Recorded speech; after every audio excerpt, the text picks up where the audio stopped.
안녕하세요. 인더스텔라의 스텔라입니다. 최근에 이 드론과 관련된 기사가 나와서 오늘은 드론 얘기 해보겠습니다. 이 드론은 이제 많이들 익숙하시죠? 이 드론이라고 하면 무선으로 조종해서 움직이는 무인 항공기를 말하잖아요. 사전에 경로를 지정해서 이 경로에 따라 자동으로 아니면 반자동으로 날아가게 하기도 하죠. 이 드론 택배, 드론 택시, 촬영을 위한 드론, 이게 이제 가장 익숙한 형태의 드론이죠. 그런데 이렇게 공중으로 물건을 옮기는 거 말고도 이 드론이 유용하게 활용될 수 있는 부분이 있습니다. 그리고 이런 드론은 맨눈으로는 잘 안 보일 만큼 굉장히 높이 납니다. 이 드론이 높이 난다는 게 뭐가 그렇게 특별한 걸까요? 그리고 사실 여기가 더 흥미롭습니다. 이 관련된 자료를 좀 더 찾아보니까 이 드론이 일론 머스크의 스타링크 있잖아요. 그 스타링크와 경쟁할 수도 있다, 이런 얘기가 같이 나오더라고요. 이 스타링크는 전 세계 어디서나 빠르게 인터넷 서비스를 제공하겠다고 나온 저궤도 통신망 사업이잖아요. 드론이 통신망 서비스랑 경쟁을 한다는 건데 이건 또 무슨 얘기일까요? 오늘은 더 높이, 더 오래 비행하는 성층권 드론이 나왔다라는 이 월스트리트저널의 7월 14일 기사를 조금 더 친절하게 인더스텔라 스타일로 읽어드리겠습니다.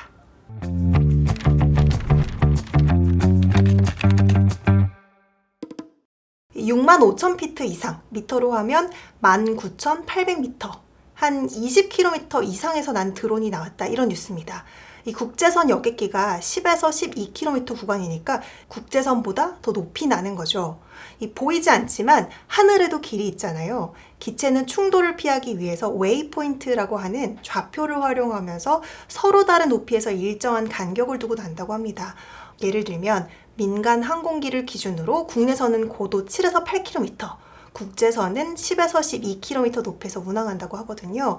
그런데 저희가 잘 아는 드론은 300에서 600m, 이렇게 보통 낮은 상공을 날죠. 한국의 드론 고도 제한 규정에서도 이 비행 승인을 받아야 하는 기준은 고도 150m입니다. 그런데 오늘 읽어드릴 뉴스에 나오는 이 드론은 여객기보다도 더 높이, 이 보통 군사용 정찰기가 나는 굉장히 높은 데서 납니다. 기사에 사진이 같이 실렸거든요. 생긴 게 좀 특이해가지고 처음에 보자마자 되게 신기하다 이러고 봤어요. 멀리서 보면 무슨 거대한 성냥개비에 얇고 길쭉한 날개를 이렇게 달아놓은 것 같은데 사람을 태우기엔 너무 갸냘파 보이더라고요. 공간이 딱히 없는 거 보니까 이 짐을 싣기 위한 것 같지도 않고, 그런데 이걸 만드는 에어버스의 제퍼, 영국의 방위산업체 BAE 시스템스의 페이사 35, 그리고 미국 업체가 개발하는 오디세우스, 다 비슷하게 생겼습니다. 그럼 이게 이렇게 만든 이유가 있겠죠. 이 기사의 제목은 이렇게 시작합니다. Drones reach stratospheric heights. stratospheric heights라고 하면 이 성층권 높이를 말하잖아요. 굉장히 높이 나는 드론이라는 겁니다. 대륙권, 성층권, 중간권, 열권. 이거 이제 학교 다닐 때 과학 시간에 배우잖아요. 기억이 안 나셔도 괜찮습니다. 저도 너무 오래전이라 이 기억이 안 나가지고 지구 대기권 그림을 다시 찾아봤거든요. 아무튼 이 드론이 대륙권 밖에 있는 성층권 높이에 다다랐다는 겁니다. 사실 이 기사엔 유용한 설명이 굉장히 많이 들어있습니다. 그런데 잘 모르는 사람이 보기에 이렇게 친절한 건 아닌 것 같더라고요. 일단 이 기사를 3포인트로 요약하면 이런 겁니다. 지금까지 고도 6만 피트, 이렇게 높은 상공을 비행했던 건 소수의 군사용 비행기 뿐이었는데 앞으로 드론이 여기를 날아다닐 거다, 이런 겁니다. 6만 피트에서 최대 7만 5천 피트까지, 여기가 이 기사에서 성층권에 다다랐다라고 할 때 그 높이죠. 그런데 이게 갑자기 무슨 새로운 시도를 하겠다는 게 아닙니다. 이미 여러 기업이 시도를 했더라고요. 에어버스뿐만 아니라 이 구글 메타도 성층권에 기체를 띄우는 비슷한 프로젝트를 했었죠. 정부도 같이 해오고 있고, 이렇게 이름만 들어도 알만한 기업이 시도를 했다는 건 할만한 요인이 있다는 거겠죠. 그리고 그 요인은 바로 군사와 통신입니다. 이렇게 보니까 핵심은 알겠는데 좀 재미가 없죠. 근데 사실 굉장히 흥미로운 기사거든요. 이제 뭐가 흥미로운지 하나씩 가보겠습니다. 드론이 성층권을 난다는 게 왜 특별한지부터 가볼게요. 이 성층권은 고도 10km부터 50km까지 이 구간을 의미하죠. 일반적인 비행기가 운행하는 가장 높은 구간이라고 보시면 됩니다. 아까 국제선이 10에서 12km 구간을 난다고 말씀드렸잖아요. 이 국제선보다 더 높이 나는 비행기는 전투기나 초음속 비행기밖에 없는 걸로 제가 알고 있거든요. 프레데터가 고도 14km, 글로벌 호크가 고도 18km, U2가 고도 21km니까 이 대기가 희박한 이 구간은 군사용 정찰기들만의 공간인 거죠. 성층권은 사실 단순하게 생각하면 이 비행기가 다니기 굉장히 좋은 조건입니다. 일단 고도가 높아질수록 이 공기의 밀도가 낮아지니까 바람의 영향이 적고 대륙권처럼 급격한 대류 현상도 없죠. 그럼 이렇게 흔들리는 게 적겠죠. 이 비행기를 타면 대륙권을 지날 때 난기류를 만나면 비행기가 막 흔들리잖아요. 이건 조금 다른 얘기인데 요새 한국 날씨가 전이랑 좀 다른 것 같더라고요. 맑은 것 같은데 갑자기 소나기 내리고 또 막 비가 쏟아지다가 그 다음에 쏙 쿨하게 이렇게 지나가고 약간 이게 동남아 놀러 갔을 때 경험했던 날씨랑 좀 닮았다 싶었는데 최근에 대기과학 연구하는 분이 이런 얘기를 좀 해주더라고요. 이렇게 기후변화가 심해지면 대륙권의 온도가 올라서 요 밑에는 뜨겁고 위에는 차갑고 그래서 성층권이랑 온도 차이가 커지다 보니까 이렇게 맑은 날씨에 갑자기 난기류가 생기는 청천 난기류가 더 잦아질 수 있다고 하더라고요. 그래서 저보고 비행기에서 안전벨트 잘 매야 된다고 그런 얘기를 해줬었습니다. 아무튼 대륙권을 지날 때는 이렇게 난기류를 만날 수 있지만 성층권은 공기 자체가 적으니까 흔들림이 없죠. 딱 이것만 생각하면 비행기가 다니기 좋습니다. 또 엄청 단순하게 생각하면 공기가 적다고 했으니까 공기의 저항이 적을 거고 저항이 줄면 연료를 조금만 쓰고도 더 멀리 갈 수 있지 않을까? 그럼 연료 효율이 좋겠네 싶을 수 있죠. 물론 이건 틀린 얘기입니다. 위로 갈수록 산소의 밀도가 낮은 건 맞는데 이 산소가 희박해서 연료 효율이 낮습니다. 왜냐면 여기가 기사에서 얘기하지 않은 중요한 포인트인데 지금까지의 항공기의 엔진은 대부분 압축 공기를 이용하는 제트 엔진이기 때문이죠.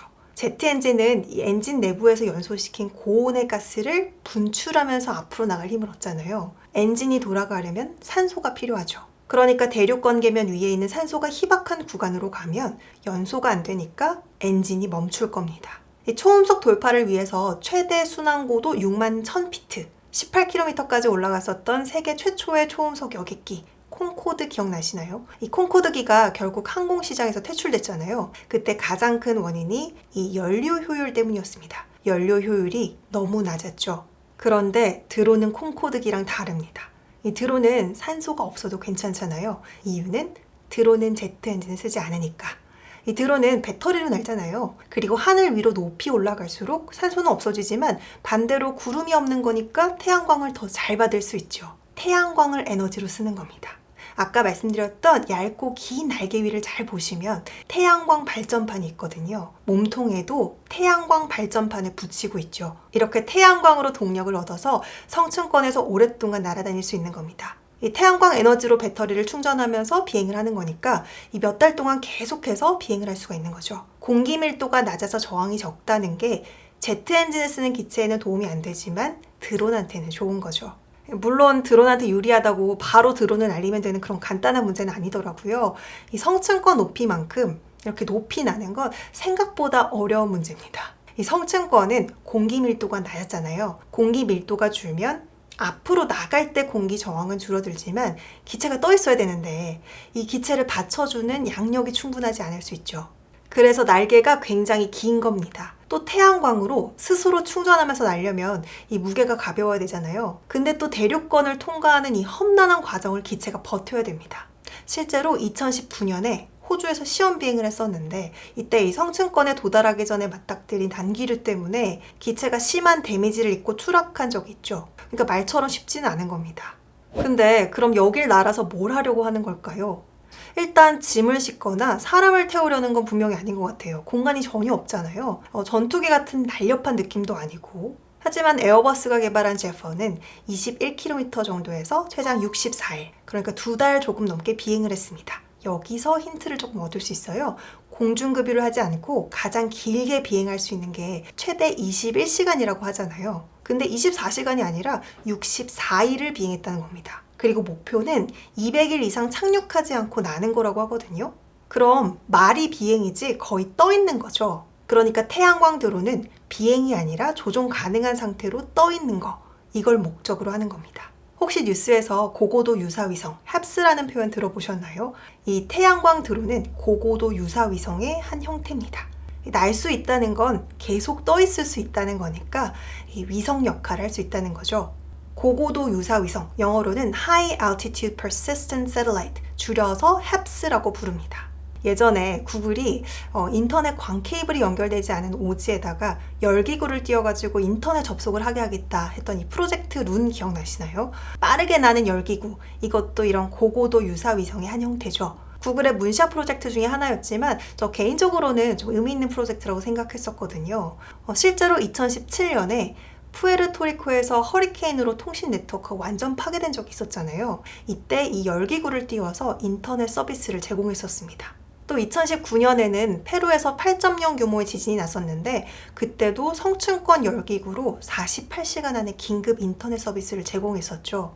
요즘 같은 시대에는 인터넷이 거의 그냥 필수잖아요. 코비드 때문에 집에 갇혀 있을 때 그걸 제대로 느꼈죠. 이 인터넷이 없으면 완전 고립되는 거였잖아요. 재택근무도 인터넷이 있어서 가능하고 학생들은 수업도 다 인터넷으로 듣고 친구들 만나고 장 보고 쇼핑하는 것도 인터넷으로 다 하고. 근데 한국은 인터넷이 너무 잘 되니까 이 한국에 있다 보면 이런 초고속 인터넷망이 좀 당연하게 느껴지는데 글로벌하게 보면 초고속은커녕 인터넷 접속이 어려운 지역도 생각보다 많더라고요. 또 자연재해로 일시적으로 통신이 안 될 때도 있고 그럴 때 이런 고고도 유사 위성이 굉장히 유용할 수 있겠죠. 이 인공위성 네트워크가 있고 지상 네트워크가 있잖아요. 고고도 유사 위성은 이 사이에서 연결을 좀 더 원활하게 보완하는 제3의 연결망인 겁니다. 사실 이런 제3의 네트워크로는 성층권에 띄우는 고고도 유사 위성 말고도 좀 더 잘 알려진 스타링크 같은 저궤도 위성도 있습니다.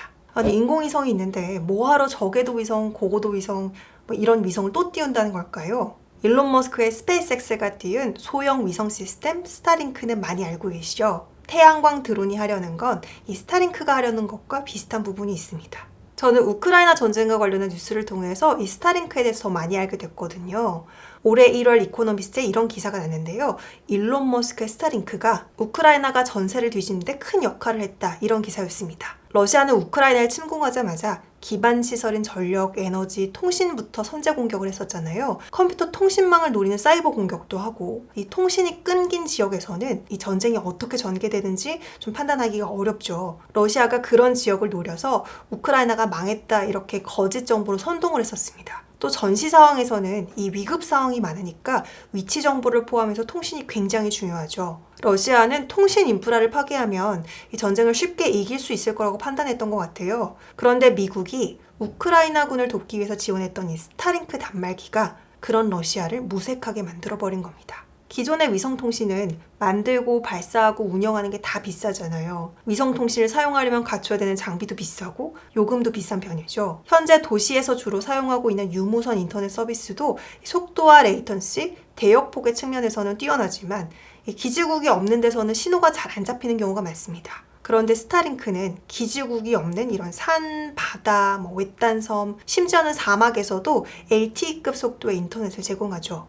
스타링크는 저궤도 위성 인터넷이잖아요. 저궤도, 궤도가 낮다는 건 위성까지의 거리가 짧아진다는 거죠. 당연히 신호를 주고받는 시간도 짧아지고 속도도 빨라지고 이 수신기를 작게 만들어도 되고 그런 가격을 낮추는 것도 가능합니다. 이 높이가 낮아지는 거니까 대신 위성이 커버할 수 있는 영역은 좀 좁아지는 거겠죠. 그래서 여러 영역을 커버할 수 있게 위성을 많이 발사하겠다는 겁니다. 4월 기준으로 4,200대 정도인데요. 1세대 위성은 12,000대, 2세대 위성은 3만 대까지 발사하겠다고 하죠.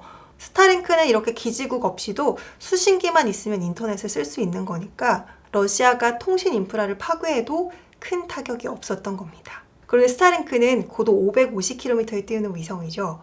일단 한 번 띄우고 나면 손을 벗어나는 겁니다. 조종이 어려우니까 철거도 쉽지 않고 위성 간 충돌 위험도 있습니다. 그런데 고고도 유사 위성 햅스는 이 스타링크랑 비슷하면서 동시에 드론이니까 위치 조종이 가능하죠. 같은 장소를 계속해서 감시할 수 있으니까 이 대기 측정이나 기상현상, 재난 같은 걸 관측하기도 좋고요. 필요할 때 바로 띄우고 원하는 곳으로 이렇게 이동시킬 수도 있습니다. 또 지상이랑 가까울수록 신호를 주고받는 시간이 더 짧아지잖아요. 또 지상을 더 자세히 관측하는 것도 가능하죠. 그래서 이런 이유 때문에 기술적인 측면에서 이 태양광 드론을 스타링크의 경쟁자가 될 수 있다. 이렇게도 평가합니다. 물론 사업적으로는 얘기가 조금 다릅니다. 아까 말씀드렸던 구글의 프로젝트 룬 있잖아요. 구글은 이 열기구 프로젝트가 경제성이 없다고 판단해서 2021년에 투자를 접었거든요. 한 9년에서 10년 정도 투자했던 프로젝트의 투자를 멈춘 거죠. 태양광 드론이 사업성을 갖추려면 이 기술적인 허들, 규제 허들뿐만 아니라 어쩌면 가장 중요한 이 경제성이라는 허들을 넘어야 합니다. 처음엔 정부와의 비즈니스를 할 가능성이 높지만 그렇다고 또 여기에만 의존할 수는 없는 거니까 가장 쉽게 생각해 볼 수 있는 건 해상이나 항공, 특히 저고도 드론이나 도심 항공교통 같은 게 아닐까 싶어요. 이 스타링크가 올해 하반기에 한국에서 서비스를 한다고 하는데 이 한국은 인터넷이 안 터지는 지역이 없잖아요. 게다가 가격도 너무 높고 국내 유선 인터넷 요금이 최대 500메가비트 기준 월 3만 원대인데 이 스타링크는 비슷한 상품이 월 110에서 500달러, 그러니까 14만 원이 넘는 겁니다. 게다가 전용 수신기 기본형이 599달러, 그러니까 뭐 하나로 78만 원 정도 되고, 근데 이 한국에서는 와닿지 않는 얘기지만 글로벌하게 보면 이 인터넷 연결이 원활하지 않은 지역이 생각보다 많습니다. 또 이게 반드시 개발도상국의 문제만 아니거든요. 이 가까운 일본만 해도 일본 전역에서 인터넷 서비스가 다 잘 되는 게 아닙니다. 그래서 월 9,900엔에 이 스타링크를 이용할 수 있는 게 매력적일 수가 있죠. 미국은 사정이 더 열악합니다. 이 스타링크의 자료를 보면 미국 육지 면적의 20% 이상, 지구 전체의 90% 이상이 유무선 커버리지에서 벗어나 있다고 나오거든요. 이 미국만 하더라도 사람들이 많이 사는 지역을 벗어나면 이 인터넷 연결이 잘 안 되더라고요. 제가 작년에 부모님을 모시고 운전을 해가지고 그랜드 캐년을 다녀온 적이 있었는데 이 마을에서 멀어지니까 구글맵이 안 되는 거예요. 그래서 첫날에 완전 멘붕이 온 적이 있었거든요. 그런데 이런 지역 상공에 태양광 드론이 날고 있다면 이런 부분이 개선될 수 있겠죠. 전기 중심의 사회가 되면 생각보다 많은 게 바뀔 수 있습니다. 드론도 그 중에 하나죠. 이 드론이라고 하면 주로 무인 배송, 영상 촬영 같은 이런 저고도에서의 활용에 초점이 맞춰져 있더라고요. 그래서 기사를 읽어드리면서 이런 태양광 드론도 있다는 걸 좀 소개해드리고 싶었어요. 한국에서는 인터넷이 잘 안 터지는 곳이 거의 없다 보니까 드론이 통신에 활용될 수 있다. 이게 좀 와닿지는 않으실 수 있지만 글로벌하게 볼 때 이런 변화가 있다. 이런 걸 좀 보여드리고 싶었습니다. 2026년 태양광 드론의 상용화를 준비하는 기업들이 있는 만큼 아마도 이 시기를 전후로 해서 큰 변화가 있지 않을까 싶어요. 오늘 준비한 내용은 여기까지입니다. 드론은 2023년 한국 정부가 발표한 신산업 4.0에 포함되어 있습니다. 한국항공우주연구원은 2010년부터 성층권 태양광 드론 핵심 기술을 연구해왔고요. 2016년엔 세계에서 세 번째로 18km 상공 성층권 비행에 성공했습니다. 그리고 2020년엔 고도 5에서 18km에서 53시간 연속으로 비행에 성공했다고 하죠. 한국도 뒤처지지 않는다는 겁니다. 다만 경쟁은 지금부터죠. 이 다음을 대비하려면 잘 알아야죠. 이 영상의 완성은 댓글이더라고요. 지난번에 이 일본 종합상사에 대한 기사를 읽어드렸었는데요. 이 상사에서 일하셨던 분이나 이 상사와 비즈니스를 오래 하셨던 분이 댓글을 달아주셔가지고 너무 좋더라고요. 미리 여쭤볼 걸 아이디를 밝혀도 되는지 여쭙지를 못해서 그냥 댓글 내용만 좀 공유를 해드릴게요. 상사의 사업 영역이 다양해질수록 사업 리스크는 분산되겠지만 이 각 사업에 대한 전문성이 떨어진다, 이런 부분을 좀 언급을 해주셨습니다. 전문성을 극복할 때 진정한 경제적 해자가 될 수 있을 것 같다라는 의견을 주셨는데요. 중요한 포인트인 것 같아요. 또 다른 분이 이런 댓글을 달아주셨는데 일본 종합상사는 우리나라 은행처럼 주인이 없는 구조라는 점, 그리고 다각화되어 있고 우수한 인력이 많은 건 사실이지만 종신 고용이 보장되기 때문에 이 신사업이나 혁신이 잘 일어난 조직은 아니다, 이런 점을 좀 지적을 해주셨습니다. 그래서 이제 안정적이고 장기적인 비즈니스에 투자하고 싶다면 좋은 선택일 수 있지만 이런 조직의 특성을 이해하는 게 좋다라는 의견을 주셨거든요. 댓글 감사합니다. 그 영상을 찍은 다음에 듣게 돼가지고 이거는 좀 담지를 못했는데, 종합상사에 일하는 지인한테 상사에 대해서 들었던 것 중에 좀 흥미로웠던 게 상사에 입사하면 이직률이 꽤 낮은 편이라고 하더라고요. 종신고용이 보장되는 거랑 좀 연결이 되겠죠. 이런 부분이 단점일 수도 있지만 경우에 따라서는 장점일 수도 있는 게 이 내부 임직원이 이직을 하게 되면서 기업에 대한 정보나 기술의 스피로버가 일어나잖아요. 의도적인 유출이 아니라고 해도 이 회사에서 쌓은 어떤 노하우나 네트워크가 저 회사로 이렇게 옮겨가고 이런 건 이렇게 막기가 좀 쉽지가 않으니까. 그래서 이걸 막으려고 NDA라고 하는 비밀 유지 계약서를 쓰기도 하잖아요. 아무래도 평생 직장처럼 간다면 이런 조직 문화적인 특성이 좋게 작용할 경우에는 기업의 경쟁력이 될 수도 있지 않을까 싶어요. 실제로 제가 조사를 할 때도 종합상사에 대한 자료를 외부에서 찾기가 좀 쉽지가 않더라고요. 제가 되게 여러 산업을 다루잖아요. 하지만 이 산업을 제가 직접 경험해 본 건 아니라서 그런 부분을 좀 자세하게 다뤄지지 못해서 좀 아쉬운 부분이 좀 있거든요. 그런 부분들을 이렇게 댓글을 달아주시니까 이 영상이 되게 완성된 느낌이 들더라고요. 다음번에도 같이 나누고 싶은 좋은 댓글이 이렇게 있으면 영상 마지막에 이렇게 공유를 좀 해드리겠습니다. 지난번에 영상을 보니까 PD님이 NG 대방출을 하셨더라고요. 많이 좋아해 주셔서 뉴스 쭉 가려고 합니다. 그런 의미에서 혹시 안 하셨다면 구독, 좋아요. 우리 자주 오래 봐요.